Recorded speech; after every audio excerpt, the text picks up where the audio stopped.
میاں میاں میاں میاں در حقیقت کالج میں فارسی پڑھانے والے مولانا کا تقیہ کلام تھا۔ مولانا کا نام محمد عمر تھا۔ وہ کالج میں فارسی پڑھایا کرتے تھے۔ کالج میں وہ اپنی چار ایک نمایاں خصوصیات کی وجہ سے مشہور تھے۔ ان کا حلق ایک ایسے وسیع حال کے مانند تھا جہاں ہلکی سے ہلکی آواز گونج کر پھر گونجتی، اس لیے ان کی معمولی سے معمولی بات بھی یوں سنائی دیتی تھی جیسے کوئی مجاہد حملہ کرنے سے پہلے سپاہیوں کو جوش اور غیرت دلا رہا ہو۔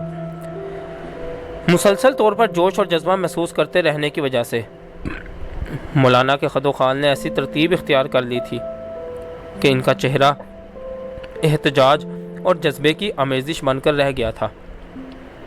ان کے چہرے کو دیکھ کر محسوس ہوتا تھا جیسے نامناسب باتوں کے خلاف ایک گھونسا کسا ہوا ہو۔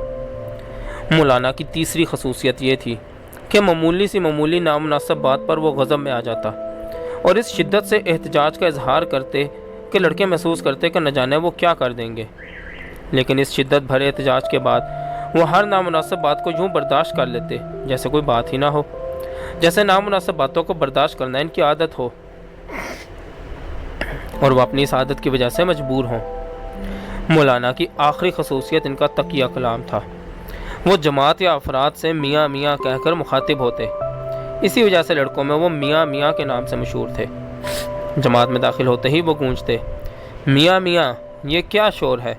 اس پر لڑکے خاموش ہو جاتے۔ پھر کوئی مسخرہ چپکے سے سیٹی بجاتا اور اس پر مولانا چونکتے، لا حول ولا قوت۔ سارا کالج مولانا کے اس مجاہدانہ نعرے سے گونجتا۔ پھر چاروں طرف سے پراسرار آوازوں کی یورش شروع ہو جاتی۔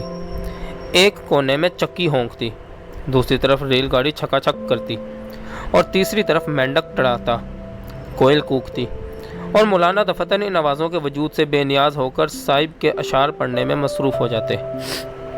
کرسٹن ہاسٹل کے اجراء کے بعد وقتی طور پر مولانا کو ہاسٹل سپرنٹینڈنٹ بنا دیا گیا تھا۔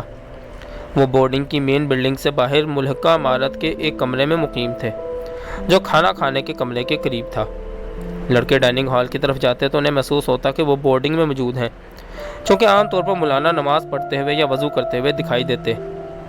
البتہ کوئی غیر مناسب بات وقوع میں آتی تو مولانا کا لا حول ولا قوت ملحقہ بلڈنگ سے ابھر کر ہاسٹل کی مین بلڈنگ میں آ کر گونجتا اور لڑکے چونک کر اٹھ بیٹھتے اور انہیں یہ امر یاد آتا کہ میاں میاں اس بورڈنگ کے سپرنٹینڈنٹ ہیں اور ملحقہ بلڈنگ میں کوئی مناسب بات وقوع میں آئی ہے۔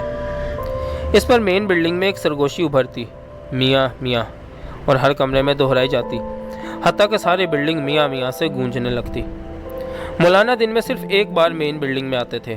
عشاء کی نماز سے فارغ ہو کر 9:30 بجے کے قریب وہ حاضری کا رجسٹر بغل میں دبا کر مین بلڈنگ میں داخل ہو جاتے اور ہر کھلے کمرے میں جھانکتے اور بند کمرے پر دستک دے کر کہتے، میاں میاں، جس پر لڑکے یس سر کہہ دیتے اور مولانا حاضری لگا کر دوسرے کمرے کی طرف چل پڑتے۔